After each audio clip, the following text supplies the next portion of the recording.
On the island of Newfoundland, upon the southwest coast, lies the little town of Virgil, to whom I'll sing this toast. There are so many highlands that lie just off her shore, and when the cold north wind blows, you can hear the billows roar. The people from the village make their living from the sea. They like their independence. It shows that they are free. Some fish in their small boats in the wind, the rain and sleet, while others make their living on the offshore trawler fleet. They've known their share of tragedies down through the years, and when the memories overcome, they show their grief with tears. For they have lost some loved ones to the furies of the seas, for heartaches and heartbreaks are locked in memories. This village has got beauty carved on its rugged shore. 7 miles of pure white sand, who could ask for more?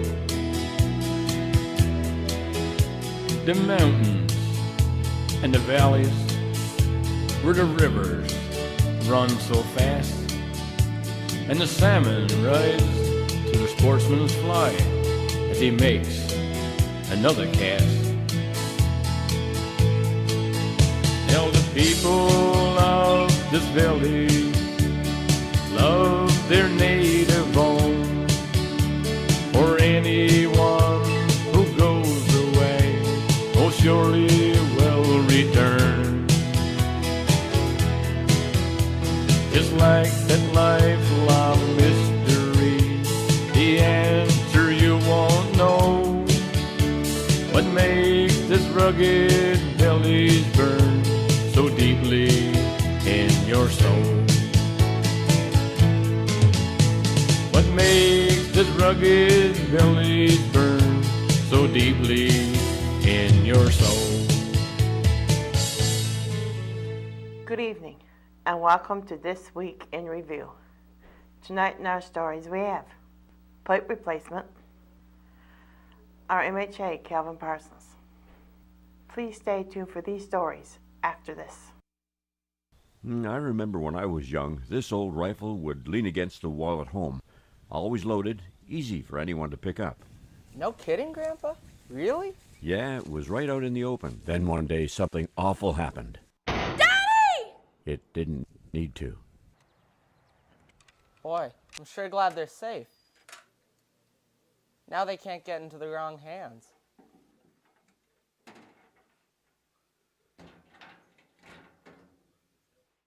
Some pipe was being replaced near Inspiration Road. A transport truck was parked on the road carrying a tractor and a piece of pipe. The tractor was off and carried the pipe up the road a ways to where it had to go. Here's a clip of them at work.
our MHA Calvin Parsons came by the studio for a chat. Tonight in our studios, we have our MHA, Mr. Calvin Parsons. Good evening, Mr. Parsons. Hi, good to be here. What brings you to our town this week? Well, I'm down doing my clinics again.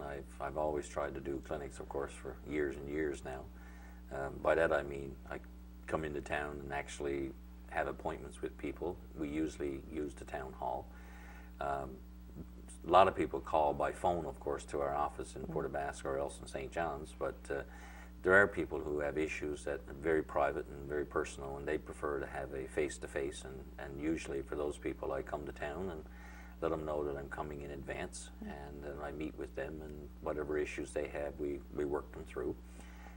Most often it's healthcare issues, sometimes it's income support issues and so on, but things that people would prefer to discuss in private. Sometimes there's people who request that I come to their home. They might be in their homes and can't get out very easily, for example, some seniors. So in those cases, I make it a point to go visit at their homes rather than expect them to come out and see me. So, and I've done that for years now, and I usually try to do it at least twice a year. Delayed a little bit this year because the House of Assembly usually closes on May 24th weekend, and I try to do the clinic in June. But this year, the House of Assembly didn't close until the last week of June.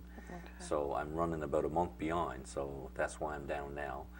I've done Grey River, and I did Ramia and Burgeo. I got a bit full up in the ferry service. I was planning on doing the full clinic here in Burgeo today, but because of the ferries issues where they're not running on the times that I thought they were, I ended up doing so much in Burgeo yesterday while I was waiting for the ferry to leave for Ramia. I did Ramia last night and this morning, and came back now. I'll finish Burgeo today. Okay, very good. So what kind of things now have been going on in our district, Well, John?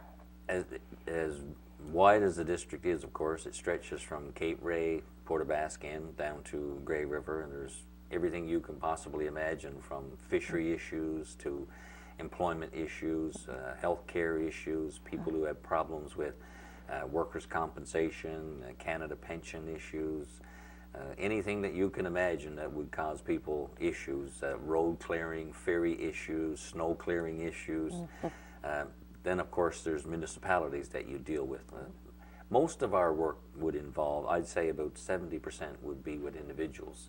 They call in with personal problems and that you had to deal with. But the other 30%, we normally end up dealing with community councils. We have councils, for example, in Burgeo and Ramia. We have town council in Port aux Basques, one in Alamort, one in Burnt Highlands, and one in Rose Blanche. And then we have local service districts in places like Grey River, Marguerite, Foxroost Marguerite, and in Cape Ray, and in Lapoille. And we used to have Grand Bret, but of course Grand Bret was officially closed as of last week. And the people have resettled, so I don't have that community in my district anymore. So as you can see, it's quite scattered geographically. Some places I can get to by road, some places I had to use the boat. And the problems are everything that you can imagine that people face in their everyday life. Okay. How was the boat ride coming over? Boat ride today was great. There's no problem. They're having some problem in terms of the ferry issues. There are some issues down here and have been for the last month or two because the Gallipoli lost in one of its thrusters, and that slows it down, number one, but it also impacts its maneuverability. And the Gallipoli used to make, I believe it was 2 runs a week down to Grey River, which was great because it was giving extra runs to that community in Grey River, but it also allowed for people, if they wanted to take their vehicles in and out. And of course, once that happened, and the master, as I understand it, on the ferry and the Department of Transport have decided that it's not safe to maneuver down in Grey River in the situation that the boat finds itself in. So therefore, there hasn't been any trips down the Grey River by the Gallipoli for the last couple of months, which caused some problems, but we were able, despite those issues, we were able to get the vehicles out that were down there. They made special trips with the other vehicle, or the other vessel, the Voyager, and they did get them out. And anyway, I advised the people there that maybe it's best to keep their cars out here now in Burgeo until such time as the Gallipoli is repaired. Yes. Unfortunately, they don't expect the Gallipoli to be repaired until sometime in the latter part of August. Okay. Now, we're hoping, of course, that it does get the repairs done here as opposed to having to take her out of service. Because Yes. if they got to take the Gallipoli out of service to do those repairs, that will cause another problem. So, Yes. but the crew on the Gallipoli told me that they took the machine out, the part out that was broken, so they fully expect they'll be able to replace the new part right here on the scene as well without having to take the Gallipoli out of service. And if that's the case, that'll be great. Okay. And besides the Gallipoli issues, you had some problems, of course, where the vessels that normally covered from Grey River to here, other than the Gallipoli, she was taken out of service for annual refit, which meant they took the Challenger, or the Challenger that was, went out of service for refit. They took the Voyageur off of the Lapoille Rose Blanche run and brought down here, which caused problems on the other end, because the Voyageur, which can carry, I think it's 35 to 40 people, all of a sudden they replaced it up on the other end in Grand Brett, Lapoille, Rose Blanche with a vessel called the Eagle, which could only take 12. So they were trying to shuffle boats back and forth, which were causing some issues in different places. But hopefully now we'll get all the vessels back on track and everything running smoothly again. Okay, very good. Paving and brush cutting it on the Burgeo Road. Anything gonna be happening with that? Haven't heard a word. The request is in. The Okay. request has been filed. Now, most often they do that towards the fall of the year. Okay. We had a couple of years very successfully. They worked from the Trans-Canada down on both sides, but they're not down as far as they should be. I've talked to Cyril McCarthy, who was the Western supervisor, and I think it's a case they have to find out for sure how much money they're going to have in their budget. So the request has been made, and likewise, the pavement on the Burgeo Highway, the same thing. For a couple of years, they did about 9 or 10 kilometers each year, and I was fully expecting, of course, that they do that much at least every year. So, and that takes about, to do 10 kilometers is over $1 million now. So if you were to do the whole Burgeo Road, which is 154 kilometers, it would take you something like $200 million. And that money is just not in the provincial budget to do that at one time. So they're doing it piecemeal, like they're doing in all other roads. You go to road to Grand Bank, for example, it's the same thing. The road going down to Arbor Breton, Lassie is in far worse shape than Route 480, even, believe that or not, because some places are pretty bad shape on the Route 480. But so far I haven't heard. I talked to the minister when the house was open, and he said they didn't have they had so much committed that they knew they were going to do, but they didn't decide on what the final product was going to be. So there's a letter gone into him again. I spoke to him in the House of Assembly. I spoke to Cyril McCarthy, the Western supervisor, and said, let us know, because you're getting kind of late in the season. And it would be a shame now if after 2 years we've had progress, if all of a sudden they didn't do anything.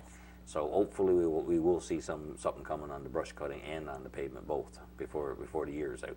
Okay, very good. It costs, by the way, just for information, because some people don't understand how much it actually costs. It costs about $120,000 to do 1 kilometer of pavement. So if you're doing 9 kilometers, you're looking at over $1 million every year just to do 10 kilometers of pavement. So the way the province looks at it, we got the farthest, greatest roadwork network of any province in Canada pretty well, because we got so many isolated rural communities, and we have these big tracts of road like the Northern Peninsula one, which is what, 500 kilometers. You got the one going down from the TCH down to Grand Bank. You got the one from the TCH to Arbor Breton. So we have a big network of side roads, they call them, in the trunk roads in Newfoundland. So they got so much money each year. Hopefully we get our pick of it. Sometimes we do, sometimes we don't. We started the process 2 years ago. Hopefully now they'll continue it so that eventually we'll keep the road up to scratch. Okay, very good. What about our water system? Anything new on that? Purring along, or I should say very slowly. I had a talk with Blaine, of course, the town manager, again yesterday about it. The new system is installed, and what they've been doing, of course, is they're having some problems with getting it adjusted. Okay. Different valves didn't work the way they ought to, and so on. Fortunately for the community, there's no cost to the town of Burgeo while they're doing this tinkering and getting it fixed properly, Okay. because it's still in the contractor's name. And until the contractor gets to a point where they start, I think it's a 120-day process whereby the system, once he says it's ready to go and everybody, including the town, says that the system is now working properly, then you have a 120-day period in which it'll be monitored, and it has to work perfectly for that 120-day period. Otherwise, the town does not have to assume responsibility for it. So we're getting to that point now, slowly and surely, whereby hopefully that period will start, and then we'll know that all the bugs are out of it, and the bugs must be out for at least 120 days in order for the town to take over the project. That's one of the problems we had before, of course, is the other one burnt, and the issue was who held responsibility for replacing it. Was it going to be the manufacturer? Was it going to be the contractor? Was it going to be the town and the government? Who was going to be on the hook? But fortunately, we convinced the government that while you're waiting to figure out who's on the hook for the first one, which was destroyed, and that's before the courts, by the way, and that'll probably take another 4 or 5 years before that winds its way through the courts. But in the meantime, we secured the money from the government to build a new system. So we're getting to that end now where physically it's built, it's constructed, the tanks are done, the osmosis system is all installed. The question now is, let's get the bugs out of it and make sure that it's working properly before we take ownership of it. Okay. And hopefully that'll be done as soon as time permits. But like I indicated to Blaine yesterday, when you're in a situation where the town is not paying for this getting the bugs out, that's a better situation to be in than if you were paying to get the bugs out. Yes. Let's get it working first. Yes, exactly. The recreational fishing season is soon going to open. Any comments on that? Yeah, well, of course, a lot of Newfoundlanders and Labradorians look forward, of course, to our recreational fishery, as I do myself. It's going to open now. That's a federal matter, by the way. It's not provincial. It doesn't fall under my jurisdiction. Okay. It would come under the federal government. They decide, DFO, what length of season is going to be and what the rules are surrounding them. But I understand it's pretty well what it was last year. Okay. The time period this year is going to be, I believe, November the 26th, 28th period. For 3 weeks, and then it's going to open up again. I think it's the last week of September. You mean July? Excuse me, July. It'll be from the 28th of July, and then it'll run through till for 3 weeks from the 28th of July, and then it'll be open again that last week in September. And hopefully everybody will take advantage of it, and everybody will get their fresh cod, and they'll get enough to freeze for a period as well. Yes. Job creation projects. Any of them on the go, or? What happens there? One time they used to have the job creation period. That used to start, that wouldn't start until like October sometime. The process even wouldn't start before the applications went in until October. The deadline for job creation projects this year, or the actual name on them, is Community Enhancement Program. It's CEPs. Okay. So the Community Enhancement Program, the applications must be in this year by July the 31st. And by doing that, of course, hopefully then the government will have everything processed and ready to go, so that instead of October coming and you're just starting the process, we will have had August and September to process the applications, know how much we were going to get in funding, and then, of course, the projects could start in October, so that then you at least had October, November, hopefully before the snow flies, in order to do your projects. Because what used to happen before is you'd start in October, you were October, November, before you got approvals on them, and then you found people out cutting brush in January and February month, and you didn't get the money's worth that you wanted. You couldn't certainly, for example, work on trails or anything that you wanted to do in your community. So that was a problem. But the deadline is July the 31st this year. I've notified every local service district and community council in the district of Burgeo-Lapoile. I confirmed again with Blaine yesterday, because in Burgeo, the town council normally now does those applications. Okay. So that all went through to Blaine. Sometimes the recreational committee gets one as well. So I spoke with John Grant yesterday. John used to be heavily involved in the Recreation Commission. And anyway, I think he's passed it off now to another gentleman in the group. So I asked John if he'd pass it on to them so that he would be able to see that they are aware of that deadline as well.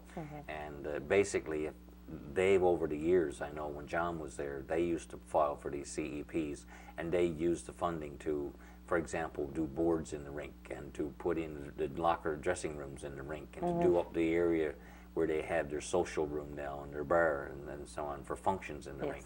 So that's the kind of improvements they use it for, is for the rink. So July the 31st is the deadline. I'd encourage anyone who needs or wants to become involved. The towns and the recreation committees will be making the applications. Once we know what's been approved, and we always get so many approved every year, once we know when they're approved, that'll be announced as well. So then, of course, the council will go out and say, we need X number of people to do this, we need X number of people to do that. So then anybody who's left short on their stamps, as we say, anybody who needs to get some stamps to make sure they're looked after for the winter, that's when we try to fit in as many people as we can.